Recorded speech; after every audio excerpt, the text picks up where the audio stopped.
स्वागत है आप सबका मेरी भविष्यवाणियों की पुस्तक में। तो आइए हम आज के पवित्र वचन को पढ़ेंगे जो कि परमेश्वर के दास प्रेरित अंकुर यूसुफ नरूला जी के द्वारा लिखा गया है।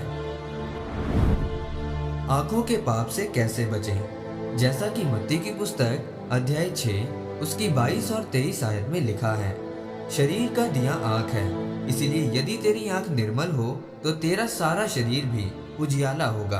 परंतु यदि तेरी आंख बुरी हो तो तेरा सारा शरीर भी अंधियारा होगा। इस कारण वो उजियाला जो तुझ में है यदि अंधकार हो तो वो अंधकार कैसा बड़ा होगा। मेरे प्रियो, जब हम बाइबल में उत्पत्ति की पुस्तक पढ़ते हैं तो उसमें लिखा है कि जब लूत ने अपनी आंखों से पूर्व दिशा को देखा तो वहां की हरियाली उसको अच्छी लगी और उसने अब्राहम से कहा कि मुझे पूर्व दिशा में जाने दे, और वो एक दूसरे से अलग हो गए। और अब्राहम कनान देश में रहा और लूत तराई के नगरों में रहने लगा और अपना तंबू सदोम में खड़ा किया। लेकिन सदोम के लोग यहोवा परमेश्वर की दृष्टि में दोषी थे, वो पाप में थे और परमेश्वर उस देश को नष्ट करना चाहता था। और अगर हम आगे बढ़ें तो लिखा है कि अब्राहम को परमेश्वर ने और भी आशीषित किया और वायदा किया कि जिस जगह पर तू परदेशी होकर रहता है मैं उसको तुझे दूंगा। परमेश्वर ने कहा कि पूर्व पश्चिम उत्तर दक्षिण चारों दिशाओं को देख, ये सब मैं तुझे दूंगा। अगर यहाँ पर आप ध्यान से देखें तो दो आंखों की बात हो रही है, एक शारीरिक और दूसरी आत्मिक। बाइबल में प्रभु यीशु मसीह ने भी कहा कि शरीर का दिया आंख है, और यदि तेरी आंख निर्मल होगी तो तेरा सारा शरीर भी निर्मल होगा, और यदि तेरी आंख बुरी होगी तो तेरा सारा शरीर अंधियारे में होगा। इसीलिए आपको चीजों की पहचान होनी चाहिए। आज मैं आपको एक मसीह व्यक्ति के बारे में बताना चाहता हूँ कि वो जम्मू और हिमाचल में घूमने गया, लेकिन वहाँ पर ज्यादा लोग बाहर से घूमने आते हैं, और वहाँ पर कुछ लड़कियाँ ऐसी थी जिन्होंने अजीब से कपड़े पहने हुए थे और वो उन्हें देख रहा था।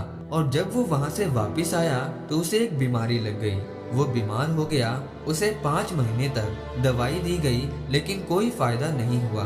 उसने खाना भी बहुत दिन से नहीं खाया था। फिर एक दिन उसे याद आया कि उसने कोई गलती की है। तब उसने सोचा कि मैंने वहाँ जाकर गलती की क्योंकि ये बाइबल के खिलाफ था जो मैंने किया है। मेरे प्रियो, कुछ ऐसी जगह हैं जहाँ पर हम नहीं जा सकते और ना उनको देख सकते हैं। आज लोग बड़ी आशीषों को तो चाहते हैं लेकिन अपनी बुरी अभिलाषाओं को छोड़ना नहीं चाहते। उन्हें लगता है कि हम सही हैं, पर जो चीज परमेश्वर की नजर में गलत है वो चीज चाहे आपके नजर में कितनी भी कीमती हो, वो परमेश्वर के लिए सिर्फ 0 है। याद रखें, आग की अभिलाषा पाप को पैदा करती है। इसीलिए आप आज से ही अपने शरीर की अभिलाषाओं से बाहर आएं और परमेश्वर की सिद्ध इच्छा को पूरा करें, और अपनी आत्मिक आंखों को खोलें और संसारिक आंखों को बंद करें और पवित्रताई में चलें, ताकि परमेश्वर की मर्जी आपकी जिंदगी में पूरी हो सके। आमीन।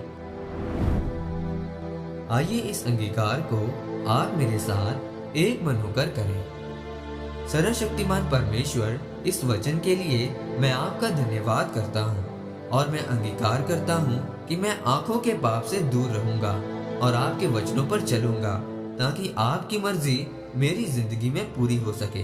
प्रभु यीशु मसीह के नाम में आमीन।